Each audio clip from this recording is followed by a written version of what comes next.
আমরা যাচ্ছি তামিলনাড়ু। হ্যালো বন্ধুরা, আমরা যাচ্ছি তামিলনাড়ু। তোমরা কি তামিলনাড়ু যেতে পারবে? অনেক গেছো, অনেক মজা লাগে।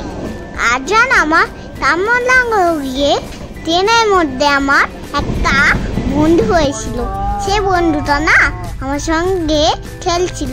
আর দেখো, আমার দাদার কোলে নিয়ে এরকম নড়াচ্ছে। দেখো, কোলে নিয়ে আমি ঘুমিয়ে আছি। এই দেখো কত আদর করছে, দেখো কত আদর করছে। খুব সুন্দর দেখা যাচ্ছে, জায়গাটা অনেক সুন্দর। তা বলে তোমরাও যেতে পারো। পাহাড় দেখা যাচ্ছে। তোমরা কি যাবে? তাহলে কমেন্ট করো, সাবস্ক্রাইব করো, চলে আসো। তো জানো এই নদীটার নাম? তাহলে কমেন্ট করে জানাও।